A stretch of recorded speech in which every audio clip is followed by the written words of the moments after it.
A couple years ago, I was in Ohio at a shopping mall. An old white lady, this is true, she was following me around the mall, which sounds paranoid, but I'm sure she was following me. Mean lady, too. You ever see a woman with lines on her face that just tell you, like, even if she smiled, it looked like it would hurt the muscles in her face? I knew she was following me because she was at places that had nothing to do with her. I'd be looking around like, what is this old bitch doing in GameStop and Foot Locker and all the places I like to go? Every time I see her, she'd just be looking at me on me. And eventually, I forgot about her. So then after I'm shopping, I go all the way to the back of the parking lot. I'm parked all the way in the back. And as soon as I open my car door, I hear a voice go, David Chappelle. Just like that. I didn't even have to look. I knew it was her. And I looked back, and sure enough, there she was, that face. To be honest with you, she probably wasn't even that old. She's probably around my age. But she was a white woman. This bitch looked terrible. I kept my cool. I was nice. I said, hello, miss. And she didn't say anything back. All she said was, I watch your comedy. I said, uh-oh. And then she says, it's true, she goes, it sounds to me like you hate women. I said, well, you know what, miss? It's art. And you're free to interpret this art however you'd like. But I can tell you, as the maker of this art, that I don't believe that I feel that way. And she said, well, I think. And I said, shut up, bitch. Shut the fuck up. Before I kill you and put you in the trunk. Ain't nobody around here.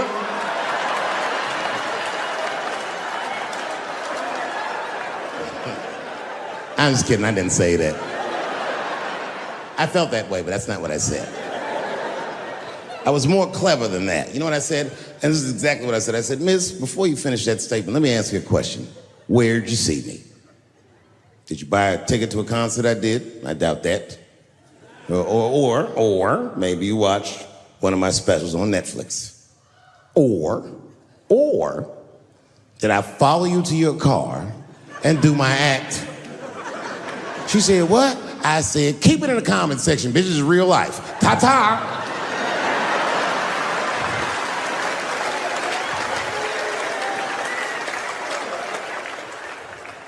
And then I drove off.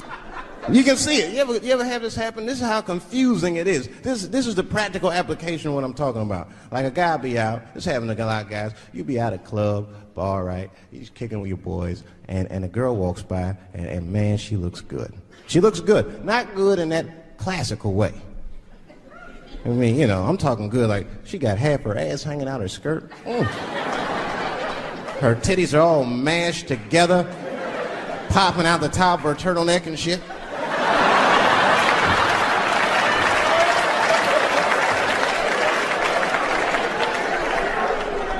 And you with your buddies, right? You with your buddies, you got a couple drinks in you, and you see a girl like this, you might try to talk to her. This might not come out right. I don't know what you say, but damn, look at them titties! Right? The girl gets mad and says, wait a minute. Just because I'm dressed this way does not make me a whore. Which is true. Gentlemen, that is true. Just because they dress a certain way doesn't mean they are a certain way. Don't ever forget it. But ladies, you must understand that that is fucking confusing. Just is. Now that would be like me, Dave Chappelle the comedian, walking around the streets in a cop uniform. Somebody might run up on me. Oh, thank God. Officer, help us. Come on, they're over here. Help us. I'm like, oh, just because I'm dressed this way does not make me a police officer. You understand what I'm saying? It's like, all right, lady, fine. You are not a whore. But you are wearing a whore's uniform, I'll tell you that shit right now. Another time, about 6 years ago, there was a lesbian woman that They're trying to sell a story about me to TMZ. Thank goodness TMZ could see right through the sham of that story. This woman claimed that I beat her up in a nightclub because she was a lesbian. That is fucking crazy. Bitch, I didn't even know you was a woman.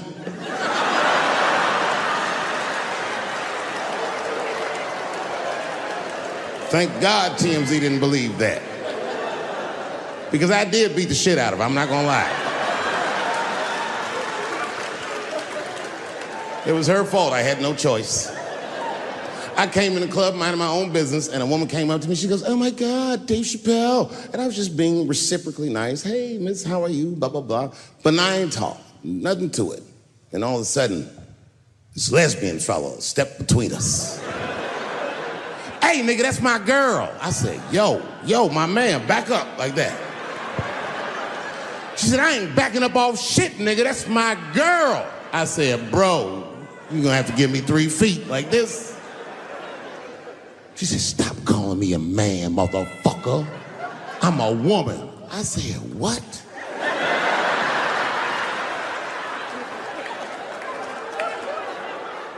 And then I looked deep in this nigga's cheekbones. I said, "Oh my God, you are a woman." It was just too much for me to even wrap my mind around. But I tell you what, I unballed my fist immediately, and I softened my posture so that she would know she's in no danger.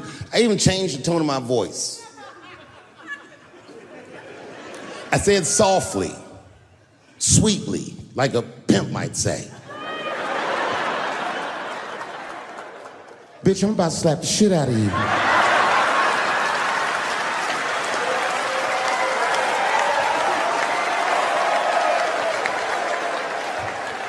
I should have done it. Oh, I wish I didn't say that. She dropped that foot back. Boop, she was in a perfect southpaw stance. Her shoulders were angled correctly. Her head movement was good. I said, "Oh no, this bitch boxes for real." She threw a wild hook at me and I saw it coming from yesterday, so I slipped it like this. I had no choice. I had to go to work. I let that jab go. You should have seen me go, nigga. I tenderized them titties like chicken cutlets.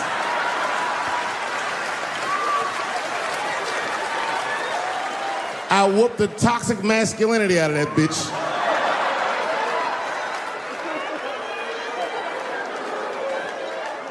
I'm sorry, ladies. I got a fucking Me Too headache. Y'all is killing me right now. It's really fucking tough to watch what's going on. You know, ladies, I said it in my last special, and I got in a lot of trouble for this. I told you were right. But the way you're going about it is not going to work. But I'm biased. I said it. Louis C.K. was a very good friend of mine before he died in that terrible masturbation accident. And it was his room. You read the story. He was masturbating in his own room. That's where you're supposed to masturbate. And then he said, "Hey, everybody, I'm gonna pull my dick out." Nobody ran for the door or nothing like that. They all just kind of hung out like, I wonder if this guy is serious. And he came on his own stomach. There it is. What is the threat? Have any women ever seen a guy that just came on his own stomach? This is the least threatening motherfucker the earth has ever seen. All you see is shame in their face and cum dripping down like pancake butter.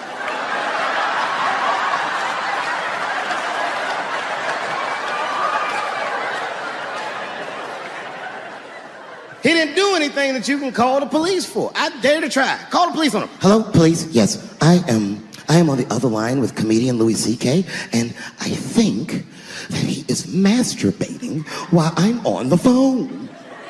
You know what the police are gonna say in Atlanta? "Well, what are you guys talking about?"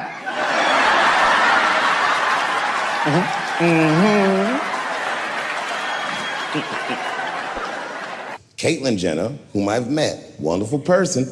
Caitlyn Jenner was voted Woman of the Year. Her first year as a woman. Ain't that something? Beat every bitch in Detroit, she's better than all of you. Never even had a period, ain't that something? Oh, I'd be mad as shit if I was a woman. I'd be mad if I was me. If I was in a BET Awards sitting there and they're like, "And the winner for Nigger of the Year, Eminem, my man." The only thing in our society that bothers me the most is the way that men and women don't get along no more. That's really what's bugging me about it. Men and women just don't get along. Like, I hear women say this all the time. I know a lot of you sisters be like, chivalry is dead. Don't you? Don't y'all feel that way? Like men aren't gentlemen anymore? That's right. Chivalry is dead. And women killed it.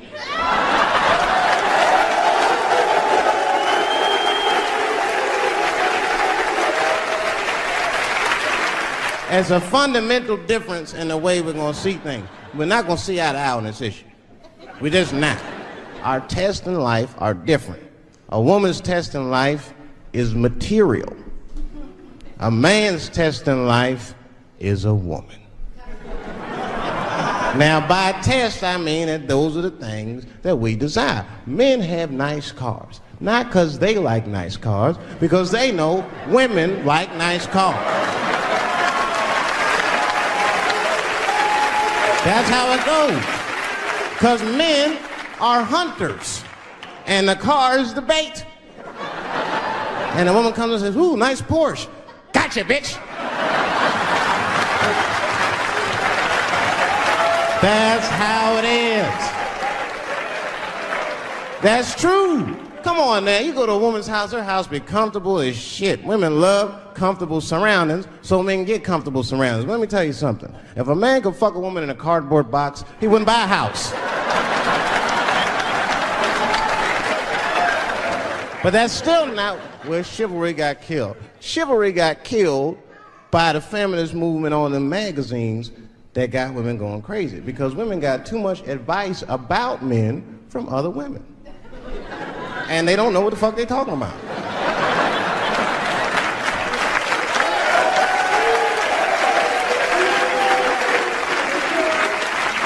And it's true.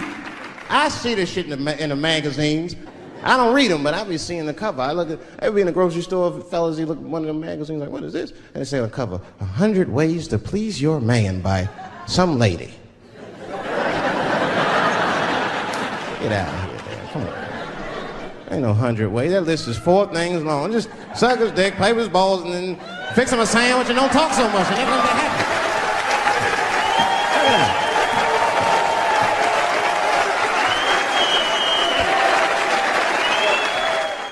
You know what I said? That's all I said. First of all, I'll tell you right now what I said. And I will tell you that this was not a joke. It's a true story. And I just happened to tell it. All right, what happened was I went to a gallery party, all right? I don't know who in here has ever been rich before, but these are very nice parties. You know, wine and cheese and ball of conversation. And there was a few eccentric types, one of which was a very wealthy man that happened to be wearing a dress. I don't know what you call him, man. It was a tranny or a drag queen, perhaps. Whatever it was definitely a man. And this man was definitely on drugs. I don't know what kind of drugs he's on, but I knew he had too much. He didn't look good. It's like this. He's like, he looked sick. And all his friends were standing around him, concerned, trying to revive him. I don't know what it looked like, some kind of gay CPR. There was fanning and shit.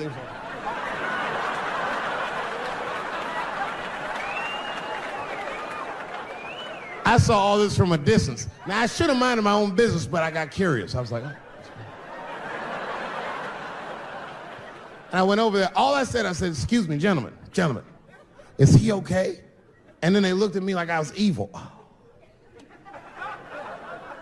She is fine. I said, word? Oh. I'm sorry, I didn't know this is what we were doing. Here's my thing. I would support anybody's right to be whoever they feel like they are inside. I'm your ally in that. However, my question is, to what degree do I have to participate in your self-image? Is it fair that I have to change my whole pronoun game up for this motherfucker? That doesn't make sense. Seriously. If I put on an Argyle sweater and I'm like, hey everybody, I feel like a white guy in this sweater and I want some goddamn respect and a bank loan. That's not gonna work. Give a fuck how I feel. Why should I give a fuck how you feel? Nigger is a pronoun. But there was no time for philosophical debate. This was an emergency situation. I said, fine. Sorry, guys. I was just worried because she looks terrible. She just fell off the bench. Appears that her dick is popping out of her dress. You mind if I call an ambulance, champ? I'd rather not be at a party where a tranny ODs. There's too many questions to answer.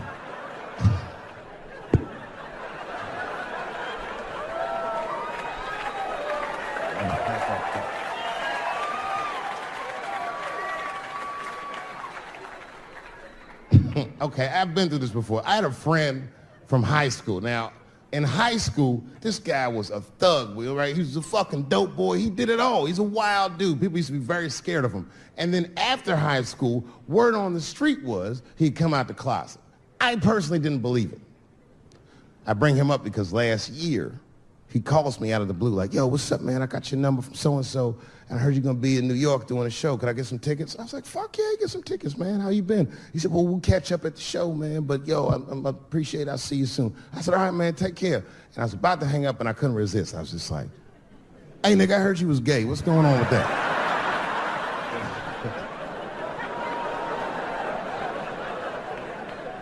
And I wish I didn't ask, because he sounded like he was dying to talk about that shit. And he had a long story about it. And it's not that I didn't care, but I was, I don't like talking on the phone. I was watching TV at the same time. So I just wasn't really paying attention like I should. But I was trying to sound supportive, but I didn't really know what to say. So I was just like mumbling shit throughout this conversation. I was just like, nigga, you gay, man. You just gay. Like,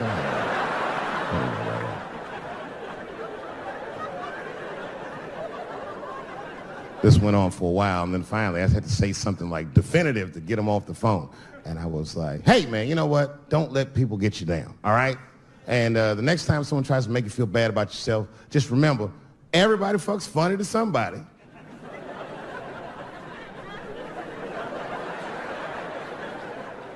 He didn't like that shit. He's like, what the fuck does that mean? I said, huh? He said, you saying I fuck funny, motherfucker? I said, no, that's not what I'm saying. I'm saying everybody's different. He said, you ain't say different, nigga. You say it funny. What's so fucking funny about the way I fuck? And I said, hey, man, I fuck feet. He said, what? Oh, this is not a joke, ladies and gentlemen. I get women to squeeze their feet together like this, and I fuck them right in that little space in their feet. But you can't build a community behind that shit. There's no flag for us. That shit made him laugh. And the next day, after the show, I saw him backstage. He was like, yo, what's up, man? I'm like, oh, shit, what's going on? And he had his buddy with him. He goes, Dave, I want you to meet Manuel. Manuel's my fiance. We're in New York getting married because it's legal here. I said, well, congratulations, fellas. And Manuel was like, gracias. And he went to go get some drinks. And then my buddy looked at me, he was like, so Dave, what do you think? And I started mumbling again. You gay, nigga, you just gay. He said, yeah, I'm a little nervous about getting married, man. It's a big step. I said, yeah, it is. It's a big step. He said, well, you've been married for a while. You got any advice for us? No, I'm married to a woman. Sorry about that. And they corrected me. He said, no, you married the person that you love. So it's essentially the same. I said, man, the problem with that statement is that it makes the assumption that I love her. But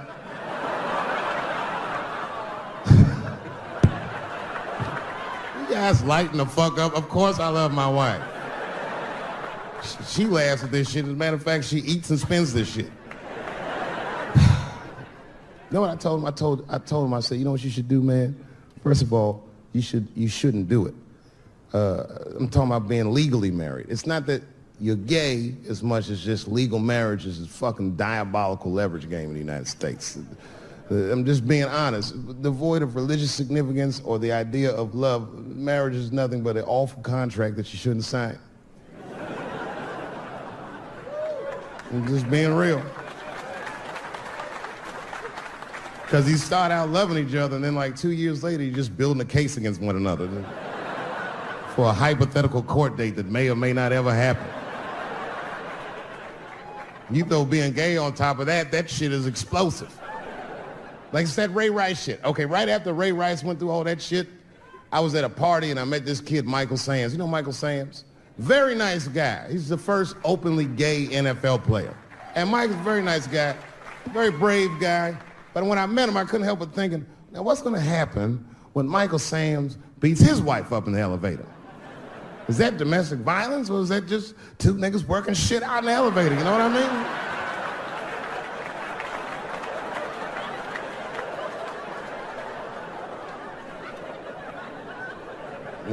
mean?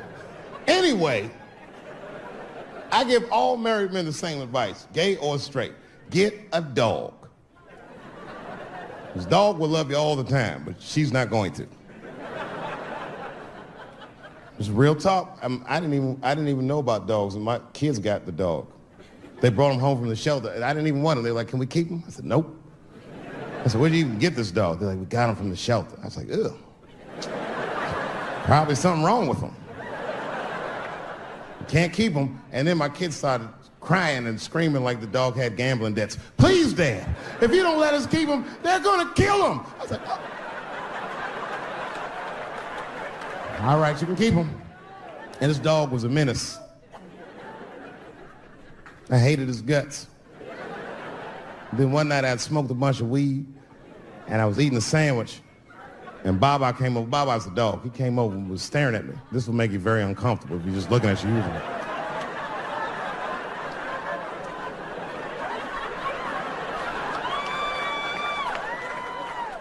I had to give him a piece of my sandwich so he'd go away. And that's how we became friends. Now, if you see me walking down the street with Baba, I ain't got no leash or nothing. He walks right next to me. If I stop, he'll stop. And if I go, he'll go. And all my friends are like, "Yo, Dave, that shit is dope. How you train Baba to do that shit?" I've never trained Baba. Just a messy eater. If I drop food and Baba's not around, all I gotta do is call him. "Baba!" He's a black dude's dog, so he doesn't come right away. He peeks first to see what's going on.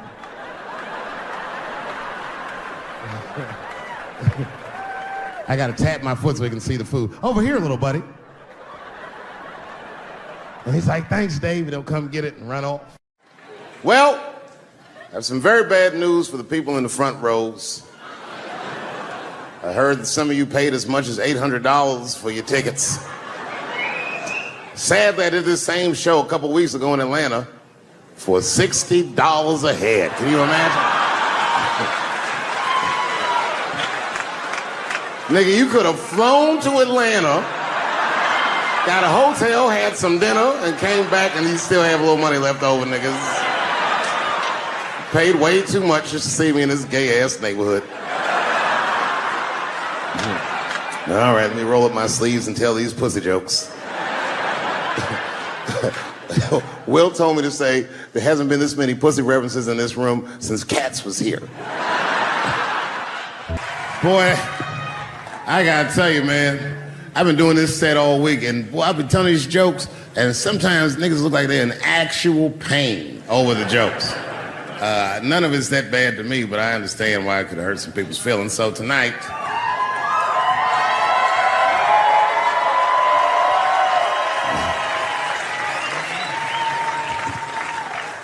I'm gonna give you an opportunity that I rarely give anybody. I'm gonna let you say whatever it is you need to say to my face,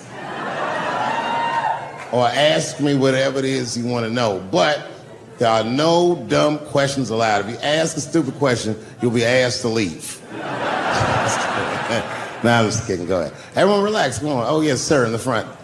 2 questions, how often do you write, and can I have a cigarette? All right, first, you may have a cigarette, but remember, this is not jail, motherfucker. This lady right here. I have a question. Do you remember this scene? Oh, I do remember that. Ma'am, I'm gonna have to ask you to leave. That's a terrible question. This gentleman in the front with the salmon-colored shirt on. I was wondering if you had any advice for young comedians that you generally give, and... Are you thinking of doing comedy? I've never done it before, but watching you has made me want to try it.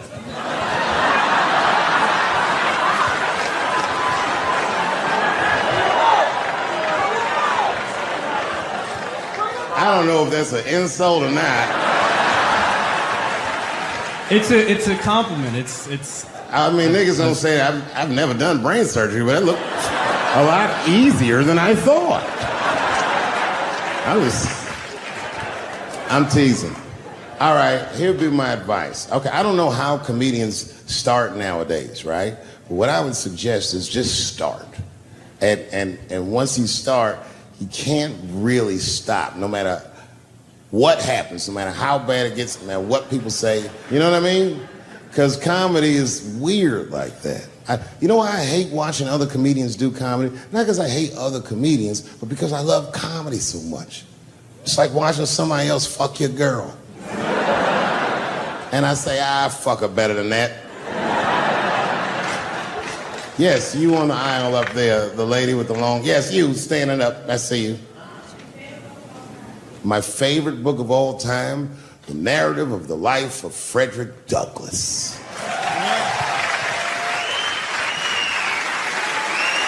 That guy with the baseball hat.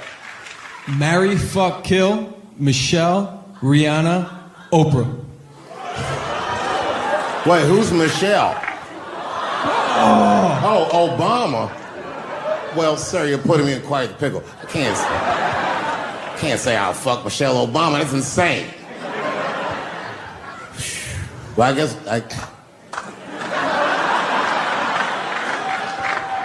I mean, because I wouldn't kill any of those women.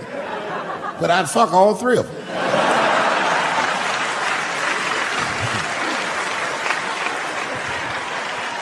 The gentleman in the blue Oxford standing up. Tell us the story with Charlie Murphy.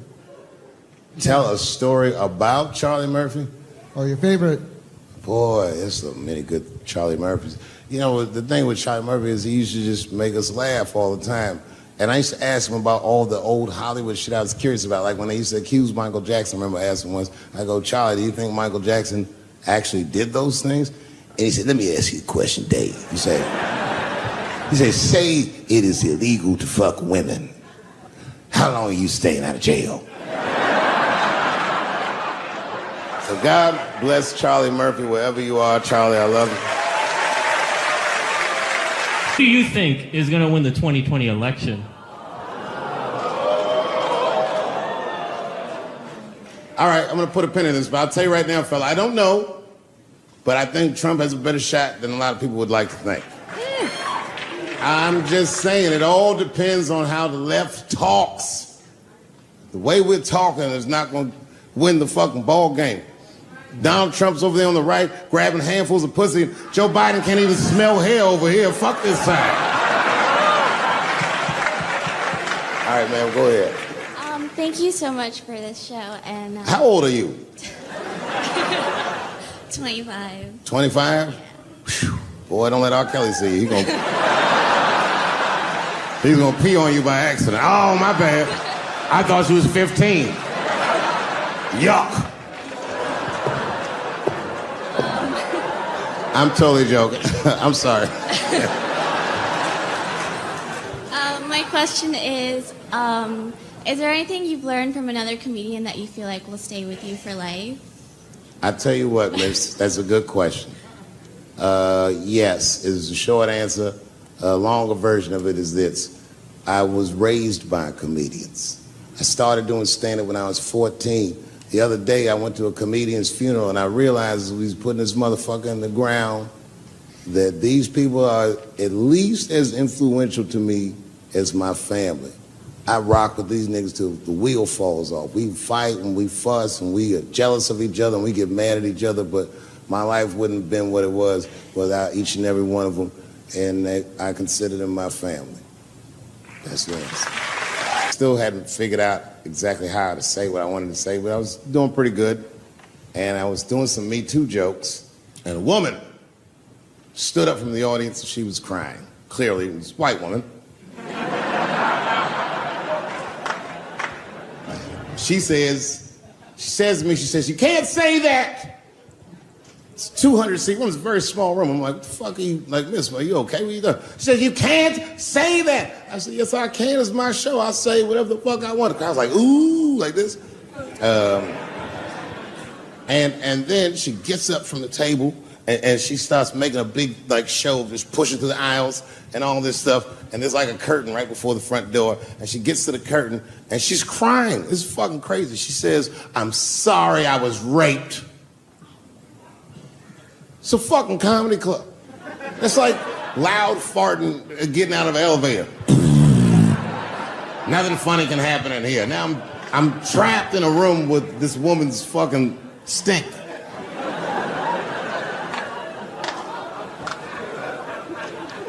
And I say, miss, it is not your fault that you were raped, but it's not mine either. Ta-ta, bitch, like this. She storms out. Now the room is very uncomfortable, but I managed to get the crowd back, but I'm like, a little traumatized.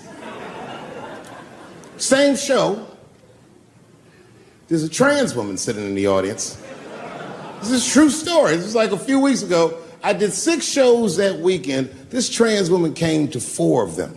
Calls herself Daphne. Man, this chick Daphne was in there cracking the fuck up at everything I said about everybody. It was amazing. She was laughing, and it was fun to watch her laugh. You could tell she was letting go with something that was heavy, and she'd throw her head back, and she'd smile with all her teeth. She was having a great time. And the more fun she had, I felt bad, because I knew I had some trans jokes to unload. And I thought to myself, maybe I shouldn't say these jokes, because I don't want to, like, fuck her evening up. She's having so much fun. But then I thought to myself, well, if I can't say it in front of her, should I say this shit at all? So I let her rip. And to my surprise, Daphne laughed harder at the trans jokes than anybody in the room. In fact, everybody in the room would look at her to make sure it was okay. And I got off stage, I was in the dressing room, I was like, man, it's a fucking weird show. I'm sitting in the dressing room by myself just trying to figure out, like, what the fuck just happened out there? Like, why is it that this one woman can't take any of these jokes and Daphne can take all of these jokes? So weird. And then I realized, Daphne used to be a man.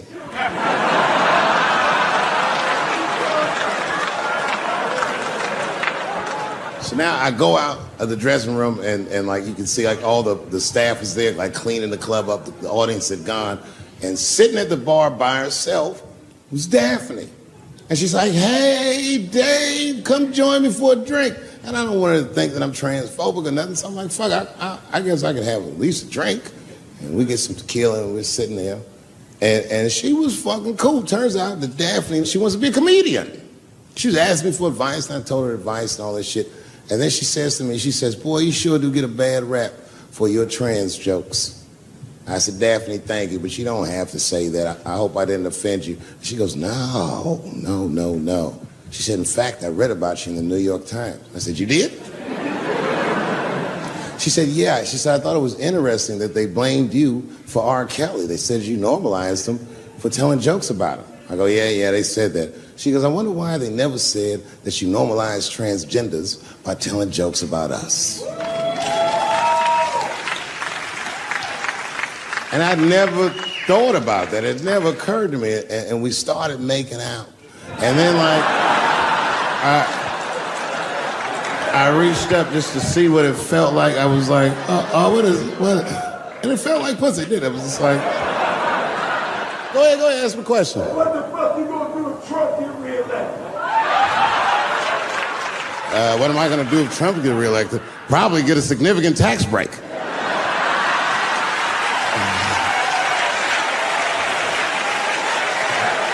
Hey, you wanna know why I don't even talk about Trump in my show? Because that motherfucker is not the hokey pokey. He is not what it's all about. There's millions of people that put him in power, and the ideas that he puts forth are not his own. He's singing poor white people's greatest hits. So why the fuck? But I worry about him and now the other millions. Really, you know who I'm gonna vote for next time if things keep going the way it's going is that gay dude. No, Mike Pence. It's a safe place where I could tell some jokes. And I find out that this comedian I know, Chris Tucker, who's in all those Rush Hour movies, I find out that Chris is in San Francisco too, at some charity event. So I call him, I'm like, yo, I just saw you at some charity event. I said, I'm doing a show at the Punchline. Why don't you come by the club after your event? He's like, cool, Dave. I thought you was dead, nigga. I'll come by.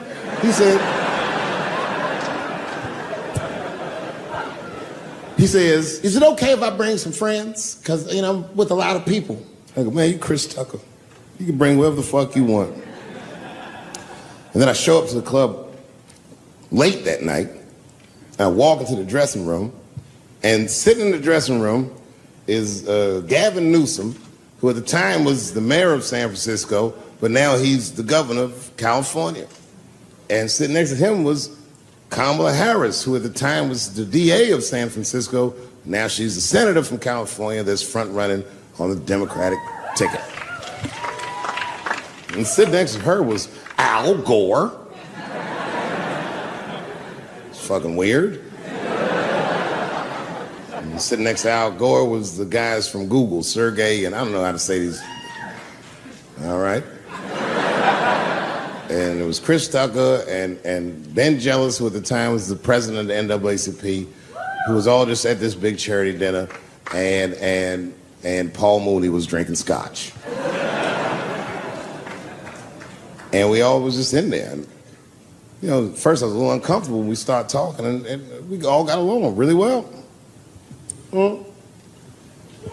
At some point, Kamala Harris she says to me, she goes, you know, a friend of mine is announcing his candidacy for president tomorrow. I went to college with him. I'm like, what? I go, Barack Obama? She goes, you've heard of him? I'm like, yo, I just read about this dude. And she goes, yo, yeah, blah, blah, blah, we talking. She goes, you know what? She says, let's call him on the phone. I said, what the fuck? And she picks the phone up and she dials and she's listening like this. And she goes, this is voicemail. And she gives me the phone, she goes, leave him a message. You know, I didn't know what to say. I just said what you say to any black dude that's running for president. You know, stay low, running a zigzag pattern, this kind of shit.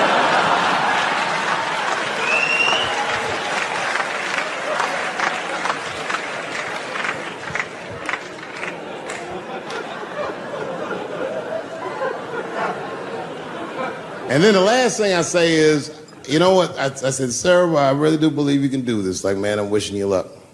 Now, next day I wake up and go for coffee at a place called the Embarcadero. It's like an eatery by the sea in San Francisco. And I'm walking to the coffee shop and there's a police line and I can't cross the tape.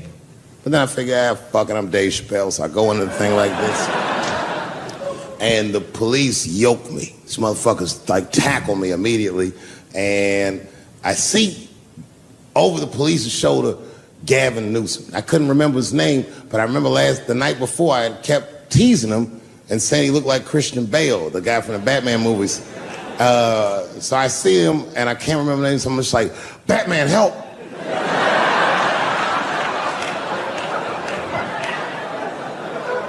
And he stops, he's like, Dave?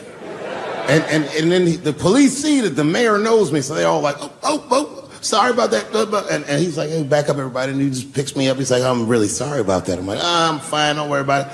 And he's like, listen, I'm here with Prince. Would you like to meet him? I'm like, I know Prince. That's my nigga. And we go around the corner, and it was Prince Charles, the Prince of England. I didn't know the protocol of meeting royalty. You're not supposed to touch him. I dapped him up like a nigga. My nigga. Just hugging him and shit like this, dapping him up. And that nigga was cool too. I was like, it's really fucking weird. And then I was just out there in the upside down, not having no TV show, trying to figure life out. And the election was going on in the background. And this guy, Barack Obama, was picking up steam. This motherfucker was killing it. And I had a chance to go to the last debate on the Democratic ticket And I went. It's me and Chris Tucker sitting in Myrtle Beach, South Carolina. It's the last three candidates. It was Barack Obama, John Edwards, and Hillary Clinton. Now, Obama's a lot taller than Edwards and Clinton, and he had the center podium. And at one point, they're all on stage, and they start fussing, and Obama goes, look, none of us are perfect, like this. And his hands was like this, and there was light shining behind his head, and the other two candidates was looking up at the nigga, and I was sitting in the audience like, this nigga looks like Jesus.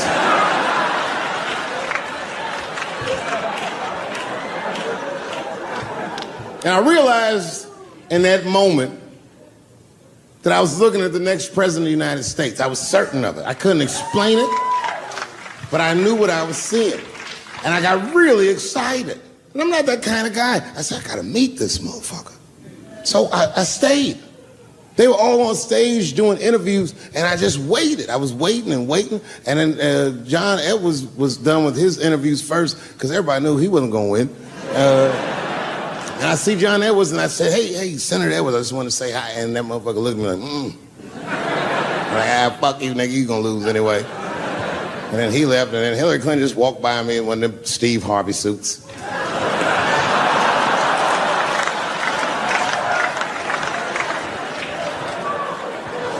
But Obama was taking forever. Everybody wanted to talk to him. When I knew the media saw exactly what I saw, there was no question about it. That was the guy.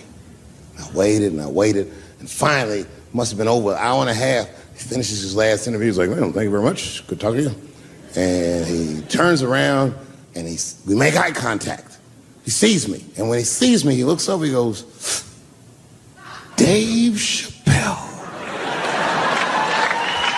And Obama did me the same way I did Prince Charles. He dapped me up, and he like bro hugged me, and he pulled me in, and I'll never forget this. He said in my ear, I got your message. Thank you very much, New York City. I had written a joke during the AIDS epidemic about having a Goodyear condom. Something, I don't even remember the joke. Something about an industrial strength condom by Goodyear. I just remember all the comedians really liked that joke. And there was an older comedian. And he came to me one night after the show, after he saw the joke, and he said, listen, I got an audition at another comedy club, and I was wondering, do you mind if I do that joke? I just want to borrow it. Now, I'm a kid. I don't know any better. I'm like, borrow it? Well, I guess, sure, if it'll help your career. I let him do the joke. And then weeks later, I was waiting to go on in a comedy club, and he went on before me, and he did the joke. And after the show, I pulled him aside, and I said, hey, man, I don't mind you borrowing my jokes, but you got to give them back.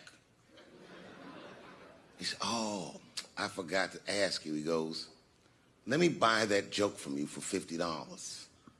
And I said, man, I'd do it, but I'm just starting out. I need all the material I can get. The idea being that the more material I can accumulate, the faster I'll be able to make money for my work. I said, I can't do it. I want my joke back. I'll never forget this. Remember, I was a 15-year-old child. This guy was a grown-ass man. He stood up over me so I could see how big he was. And he said to me, really? I can just take it. And he did. I got scared because I was a child. But I never forgot that. I never forgot that. I was 15 years old. I'm 47 now. I think about this guy all the time. When I look at my own kids and I see how young and innocent they are, I can't believe someone did that to me. And I don't think about it every day because that was the worst thing that happened to me.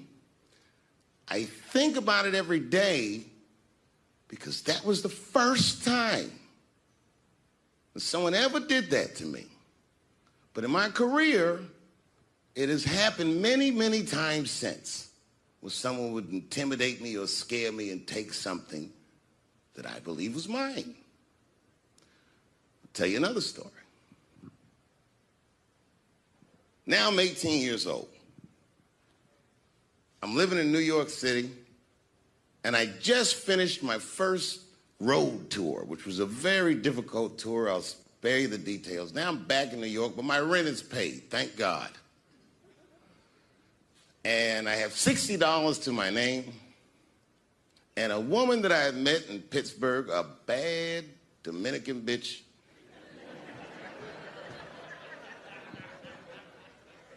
was coming to New York. She was going to spend the weekend with me. I couldn't wait for her to get there. She was coming that evening. But remember, I only had $60 for a whole weekend to entertain a bad bitch. Now I'm walking through Greenwich Village, and I see something I've never seen before. 3-card Monte. You know what that is? Yeah, the guy had the whole thing. The table was set up, and he had the 3 cards, and the crowd was hooting and hollering, and he was like, find the red card, find the red card, and people were playing. Sometimes they win, sometimes they lose, but it was really exciting, and I'm standing there watching it, and I noticed while I'm watching them play this game that the red card, the one you're trying to find, had just a little bend on the corner. And I'm watching it, and I'm like, yo, this guy doesn't seem to know that red card is bent. I'm going to beat this motherfucker. And I walked up to the table, and I said, let me play a hand. And I put my last $60 on that table, and he starts to shuffle and find the red card, find the red card. And I kept watching that bent card go around the table, make sure I kept my eyes on that bent card. And when he stopped shuffling, and he said, find the red card, I pointed to it with confidence. Here it is right here. And he flipped it over, and it was black. And he took my money. I couldn't fucking believe that. How did this nigga do that? Was that magic or sorcery? I was confused. So you know what I did? I sat there, and I watched him for a real long time play the game. And I realized that all those people who was doing all that hooting and hollering and betting, my God, they were his friends. They were in on the whole thing.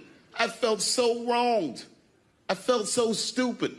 And then the next sucker came up to the table and was about to put his money down. And I said, fuck that, man. Don't put your money there. All these niggas is in on it. It's a trick. And when I said that, the guy that was dealing, and this motherfucker was huge, snatched me up by my collar. Feel how strong he was when he grabbed me. I was a skinny little guy. And he was gonna maul me. And the only reason he didn't, I'm sure, is because he saw the fear in my face. And that fear, he looked at me. I saw his eyes go from hard to soft. He softened. Then he looked at me like the way a father would look at a child.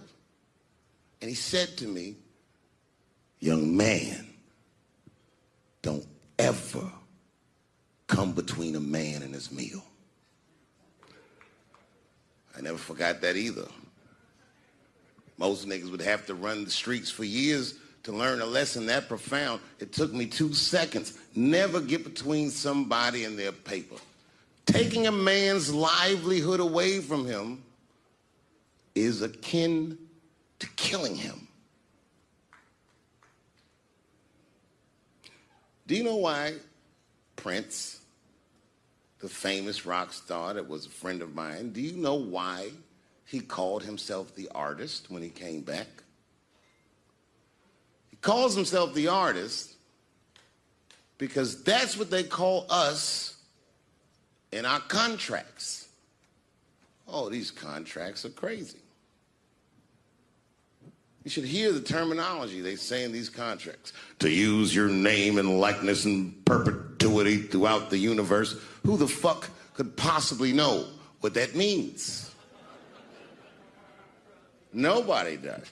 It's so complicated, in fact, that when you're a kid like me, you have to hire somebody to tell you what that means. And you sit down at a table and you do the contract game. And that's how I got with Comedy Central. I signed a contract. But I signed the contract the way that a 28-year-old expectant father that was broke signs a contract. I was desperate. I needed a way out, and it wasn't good money, and it wasn't good circumstances, but what else am I gonna do, I said. And all these white people sitting at that table told me, trust us, Dave, it's a good contract. And I looked around the table, and they all seemed to agree it was a good contract. But what if it was like that game of three-card Monte? What if they were all friends and I didn't know it? And the bag of money was Iceberg's money in the first place. What was I talking about? What was I trying to tell you? Last week, 2 weeks ago, whenever it was, I call Lauren Michaels and I tell him, okay, I'll do it. I'll do Saturday Night Live on election night. And the day I made that phone call, the day I committed to it, it gets announced that Netflix is streaming Chappelle's show. Not just Netflix, HBO Max is streaming it too. Let me tell you another story about HBO. No, hear me out. Did you know, before Chappelle's show was at Comedy Central, I pitched that show to HBO. I told them what I wanted to do. Now, these are executives.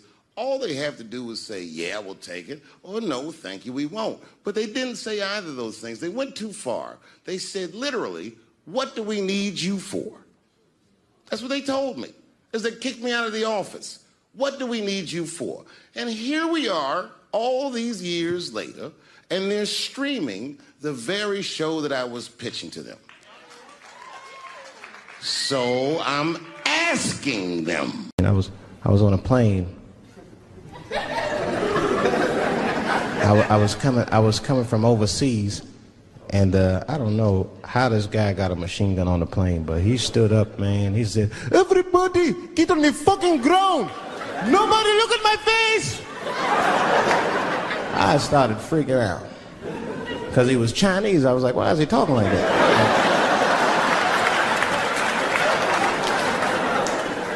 He was screaming and crying. I was the only brother on the plane. Well, I thought I was the only brother. I looked over. There was one other black dude. He was from Nigeria. I looked over at him. He was looking right in my face, man. He didn't say two words to me. He just looked at me. He was like...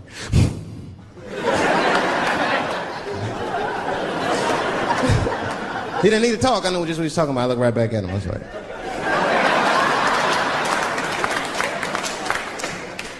Some white dudes on the front of the plane seen us. They were like, oh my God.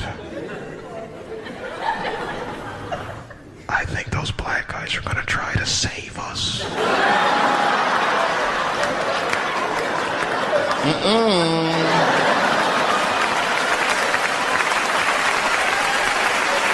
We were just communicating that we understood the situation.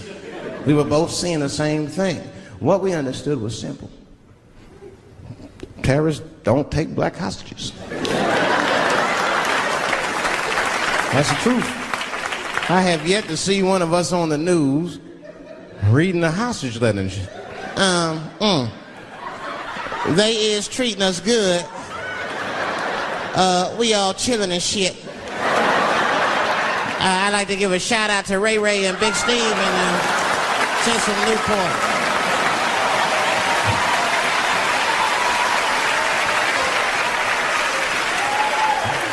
You're not gonna see it. And terrorists are smart. They know what they're doing there, you know. They terrorists. They know it's black people's bad bargaining chips.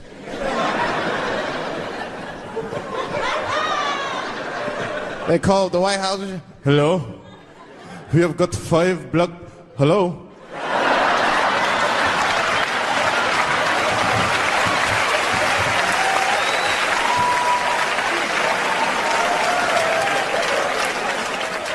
It's really some scary shit. I gotta tell you, Harvey Weinstein is probably the first person that I ever looked at a photograph of and was like, yeah, he rapes. I'm not sure this motherfucker has a choice. Not a handsome man. Not a lot of meat and extra skin on his face. Yeah, he's ugly. You know the sad part is, he's done so well in life, he probably doesn't know he's ugly. You know, when you're good looking, everybody will tell you, oh, you look wonderful, you're so great looking. But when you're ugly, you gotta figure that shit out for yourself. It's a lot of putting clues together through the years. Why am I not getting in the club? I got all the right shit on.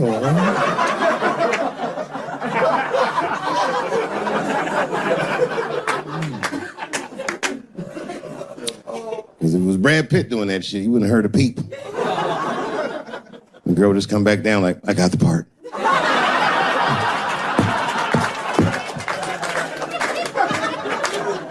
Yuck.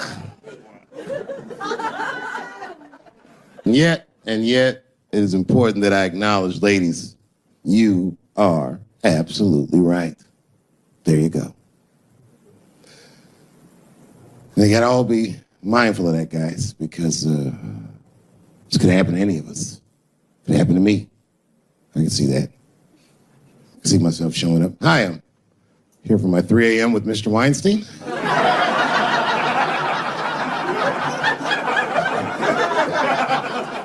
Hey, Harvey, I got your text. I'm here to talk about the script. Seems like it's going to be hard to read in candlelight, but I guess I could try.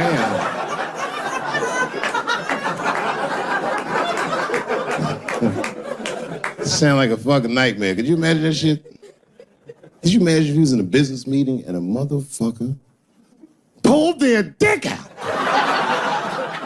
In the middle of the meeting, I'd be like, yo, my man, this is the most unprofessional shit I've ever seen in all my days. Just let me finish, Dave Chappelle. I'll put you in all 3 Lord of the Rings.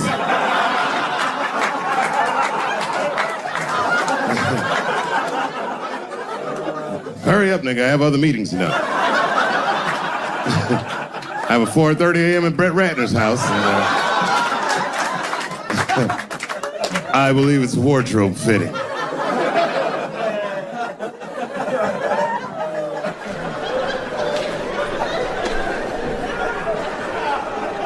You gotta make life interesting like that, because the shit is flimsy.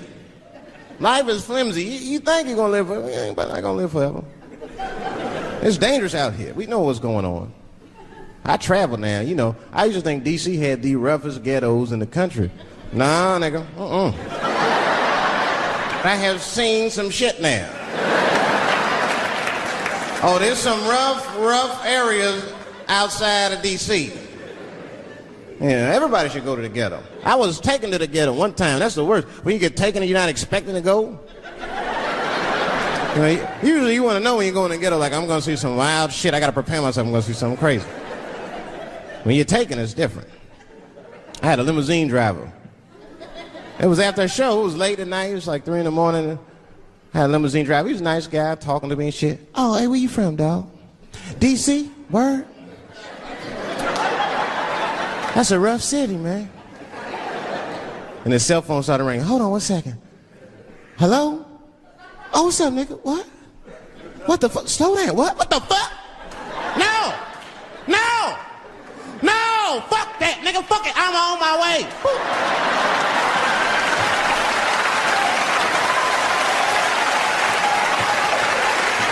Hey. I gotta make a stop real quick. At 3 o'clock in the morning. I didn't know he was taking me to the ghetto at first. I started looking out the window. I was like, what the fuck? It's gun store, liquor store, gun store. Where the fuck are you taking me? This don't look good. He didn't say shit. He just pulled up in front of an old rickety building that looked like a project. Now, I'd never been there before. I'm not sure if it was a project, but it certainly had all the familiar symptoms of a project. A fucking crackhead ran this way.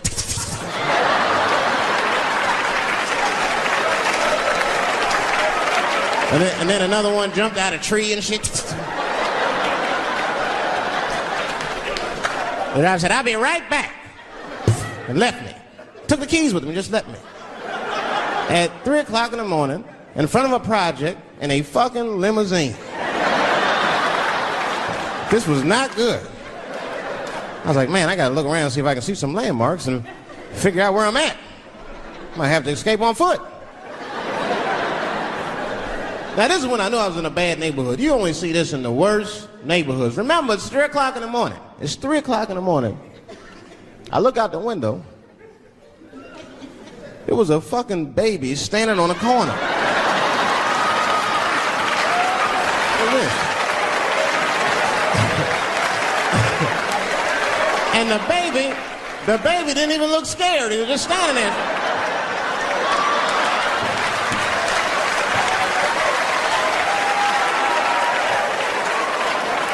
I mean, it made me sad. It made me sad, really. You know what I mean? Because I wanted to help the baby. I was like, I don't trust you either. I'm sorry. Click. Click. The old baby on the corner trick, eh? I'm not gonna fall for that shit. Where's this limousine driver? You know, I start feeling bad. As time goes by, I start feeling worse. Like, man, what is wrong with me? What the hell's wrong? I'm scared of a baby. And this baby could be in trouble. He might need my help. I gotta do something. But I wasn't gonna get out the car. I'm serious, man. I just cracked the window a little bit. There's an old limousine. I can roll it down.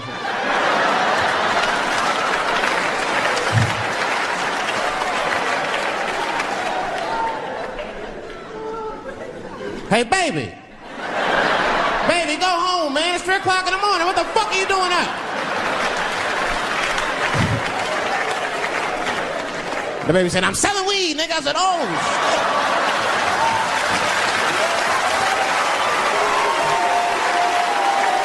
I wasn't expecting that.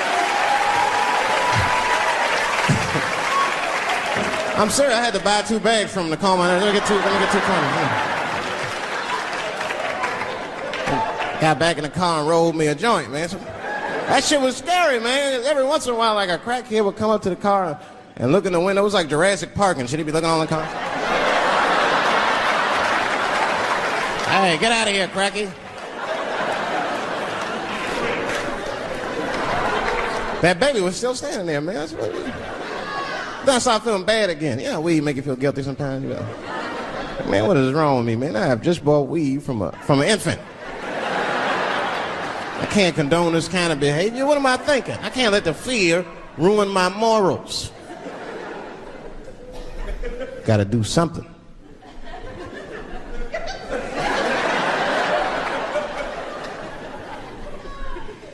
Hey, baby.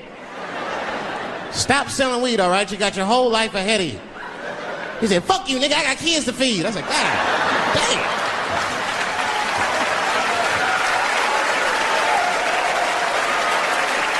Sad. And just at that very moment, one of the crackheads was running across the street and got hit by a car. I know it was a hit and run. The police did it. That's all right. They sprinkled some crack on him and got back up. I almost protested the war in the beginning. Almost. Until I saw what happened to them Dixie chicks. I said, fuck that. If they'll do that to 3 white women, they will tear my black ass to pieces. I don't want to hear that shit. Yeah, man, they would. But I'm like, for real, why you care so much what the Dixie chicks say? It's not like they political scientists or nothing. They just bitches that can sing good. You know what I mean? Stop worshiping celebrities so much. Just don't listen, don't pay attention. I remember right around September 11th, Ja Rule was on MTV. That's what they said. They said, we got Ja Rule on the phone. Let's see what Ja's thoughts are on this tragedy. Who gives a fuck what Ja Rule thinks at a time like this, nigga? This is ridiculous. I don't want to dance. I'm scared to death. I want some answers that Ja Rule might not have right now. You think when bad shit happens to me, I'll be in the crib like, oh my God, this is terrible. Could somebody please find Ja Rule, get hold of this motherfucker so I can make sense of all this. Where is Ja? Add me Ja Rule.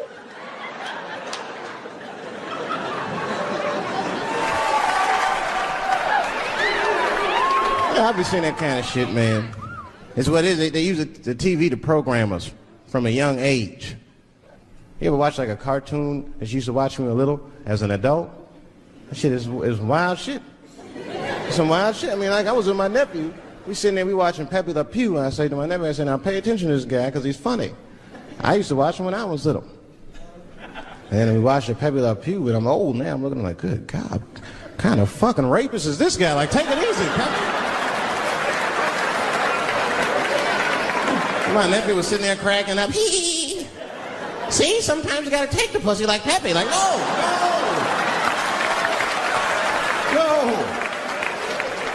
I had to turn the channel real quick. I turned on Sesame Street. I said, oh, phew, Sesame Street.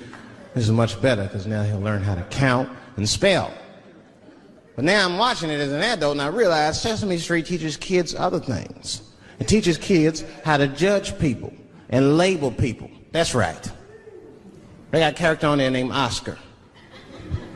They treat this guy like shit the entire show. They judge him right in his face. Oscar, you are so mean. Isn't it, kids? Yeah, Oscar. You're a grouch. It's like, bitch, I live in a fucking trash can. I'm the poorest motherfucker on Sesame Street. Nobody's helping me. Then you wonder why your kids grow up and step over homeless people. Get it together, grouch. Get a job, grouch. So don't even tell me how to get to Sesame Street. That is a terrible place. I wouldn't go there if I knew the way. Who would want to live in a neighborhood like that? Fucking 6-foot pigeons walking around and an elephant that's a junkie. Hi, bird. Yeah, that's right, Snuffy. Hi, bird, I'm sick.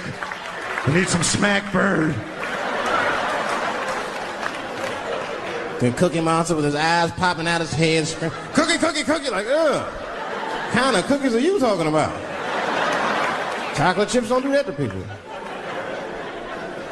And then they had the nerve to put a pimp on there. They didn't come out and say he's a pimp, but I know a pimp when I see one. They called him the Count. Had a cape and everything. You could just see him pimping. Bitch, where is my money? You've been late 4 times, I've been counting. How many times must I smack you before you act right? 1, 2 smacks.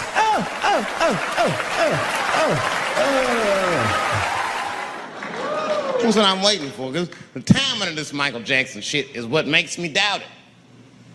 Every time this war is going out of control, or the economy gets bad, or something is wrong with the world at large, it's always these moments in history that Michael Jackson will coincidentally jerk off a kid. This is getting a little ridiculous.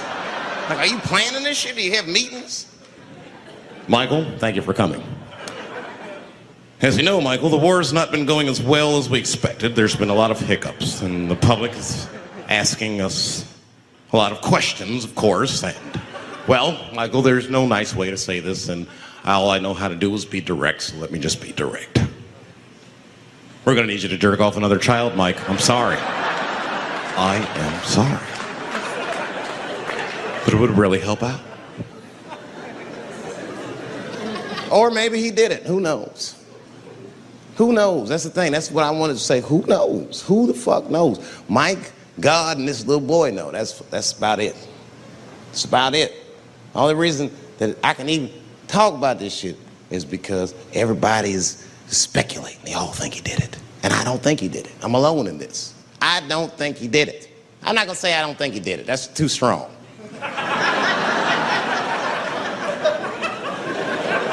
Let me just say I am reserving judgment until all the facts come out.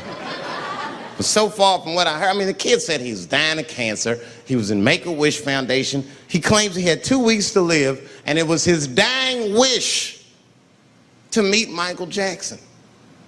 Come on, man, give me a fucking break. This kid is 10 years old. He don't remember Thriller. The fuck you want to meet Michael Jackson for, honestly? I remember Thriller, and I just, like, kind of want to meet this nigga. Like, wouldn't break an appointment to meet him, I'll put it that way. I'd have to already be free.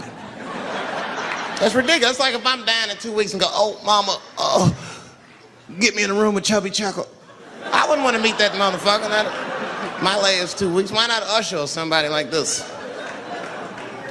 So then the kid claims he goes to Michael's house. This is where it all gets crazy. He does everything you'd expect at Michael's house. They climbed trees and rode roller coasters and Ferris wheels.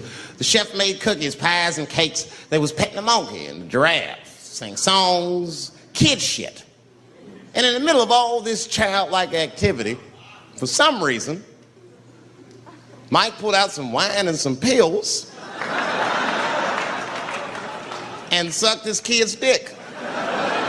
Folks, it hurts me to say it.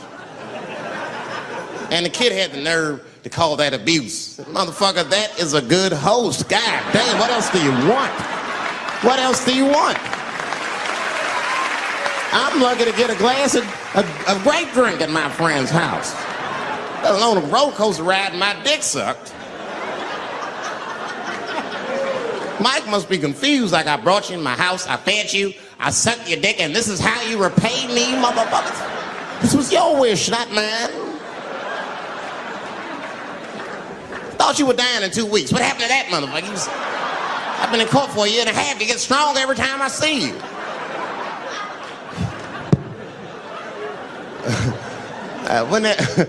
This is fucked up. I shouldn't even say this fuck. Wouldn't it be some ironic shit if they found out through this case that the cure for cancer was Michael Jackson sucking your dick somehow? Like if Mike had powers like Green Mile and all the kids like, please, Mike, suck our dicks. Never again. He didn't appreciate it. Can we at least study your saliva? Please, Mike.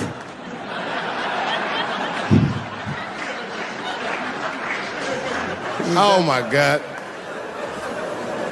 But there's a more important reason that I would stop doing comedy right now. And this reason is the real reason that's been percolating, and it really is the crowd, not you. I'm talking about the crowd on the big stage. It's too hard to entertain a country whose ears are so brittle. Motherfuckers are so sensitive, the whole country is turned into bitch-ass niggas.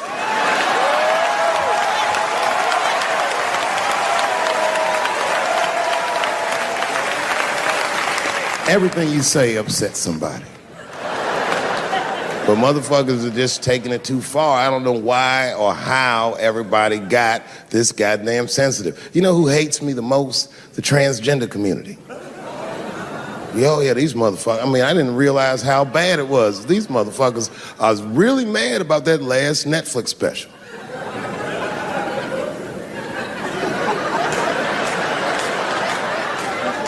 It's tough, man. I don't know what to do about it because I like them. I always have. Never had a problem with them. You know, just fucking around. As a matter of fact, I think I make fun of everybody. And I mean, as a group of people, they have to admit, it's kind of fucking hilarious, man. I'm sorry, bro. It's like, I've never seen somebody in such a hilarious predicament not have a sense of humor about it. They're born feeling like there's something other than they're born as, and that's kind of funny, you know? I mean, it's funny if it's not happening to you. I believe transgenders. I don't understand them either, but I know they mean what they say. Them niggas cut their dicks off. That's all the proof I need. I've never seen somebody just throw their dick away. Don't need it.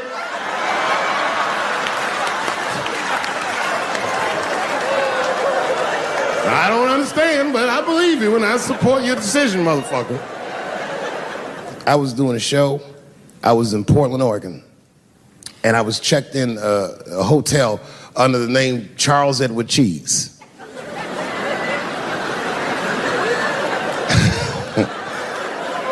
I came back to my room late at night,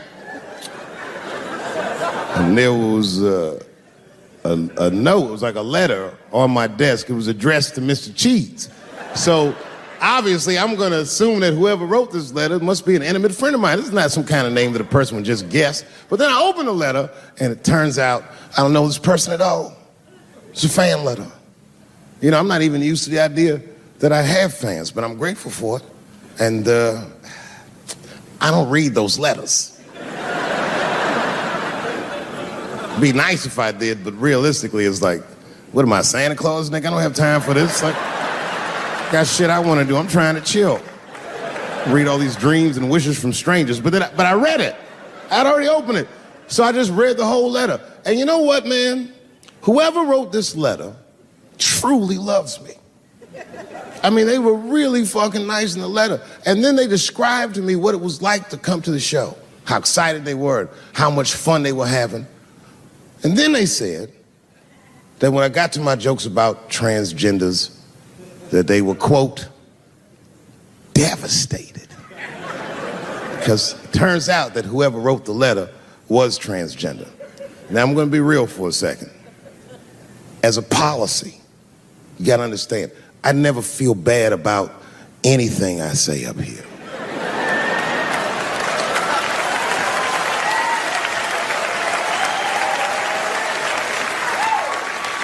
And I would never admit this to you if I hadn't locked your phones up. But it was the weirdest thing. Like, when I read this letter, this shit made me feel bad. I didn't feel bad about what I said, you understand? I felt bad that I made somebody else feel bad. To be honest, I don't even know what I said that upset that person. I have so many transgender jokes.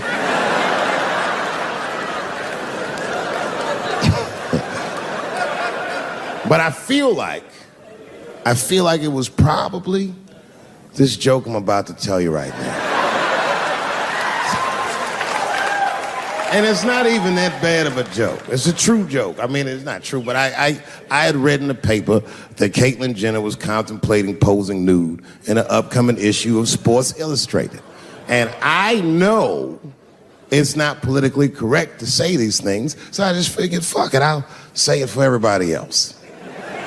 Yuck.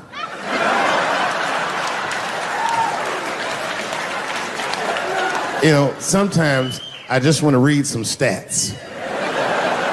I don't know why you're going to cram some man pussy in the middle of the sports page like this. I just didn't think that was the place for it. But I wasn't saying anything like Caitlyn Jenner's a bad person. I'm not mad at her for doing it. Not even mad at Sports Illustrated. If I'm mad at somebody, I'm probably just mad at myself. You understand? Because deep down, I know that I am not strong enough to not look at those pictures.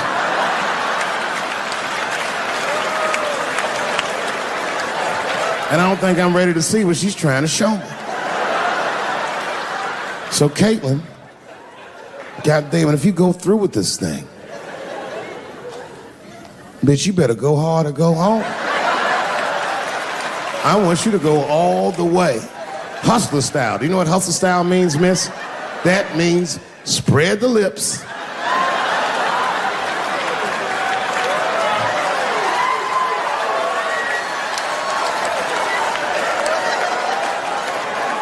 I hope she spreads her lips and there's an itty bitty dick inside. Ah! The show is behind the curtains.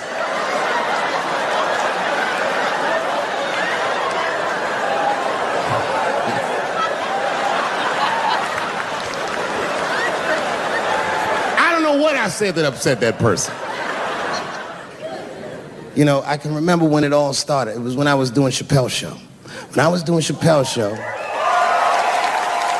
I used to do the show, and then on the weekends I do like concerts and shit like that. So I'm doing a concert, and there was a couple in the front row, beautiful couple. The wife was obviously Asian.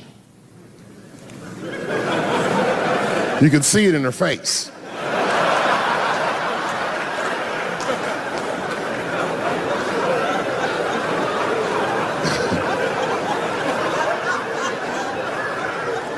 The husband, this motherfucker was mysterious, to say the least. Couldn't quite pinpoint where he was from. Caramel-colored fella, very nice hair, but he could have been from anywhere. Bangladesh, Mexico. I can't guess with a nigga like this. All I knew for sure about this guy is that his wife was a bitch. I could see that in her face, too. No, he was laughing and having a good time, and she was scowling at me at a goddamn comedy show. I couldn't figure it out. And then I realized at some point that she was pregnant, and I was smoking on stage. I said, oh my God, that's probably why she's mad. So I started to put my cigarette out, but then she hit me with one of them fake non-smoker calls. So I just kept smoking. I thought to myself, bitch, that baby will be fine, relax. And I tried to break the tension. I just asked her. That's all I said. I go, hey, where are you guys from anyway? And I could tell that she was on to me. She goes, very condescendingly, she says, I'm from California. If you're asking my ethnicity, I am Chinese. And her husband was just cool about the shit. He was like, I'm Mexican, bro. I said, well, I'm sorry if I offended you by asking, but you're a very beautiful couple. And miss, there's no question that you're gonna give birth to the hardest working baby this world has ever seen.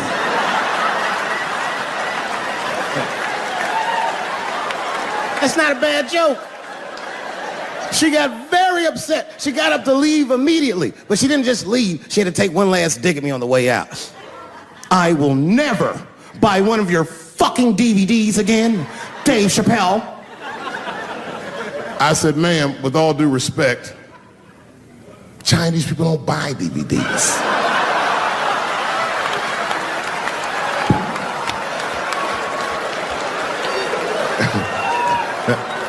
And the crowd went crazy. We were all laughing, having a good time. I didn't even think anything of it.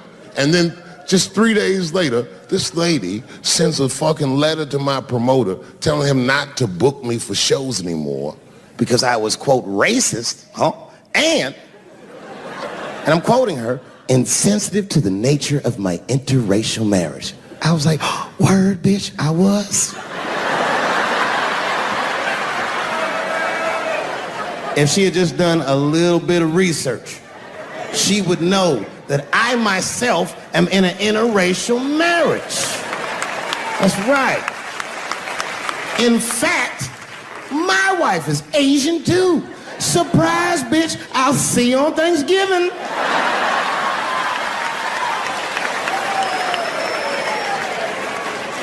But my wife's not Chinese.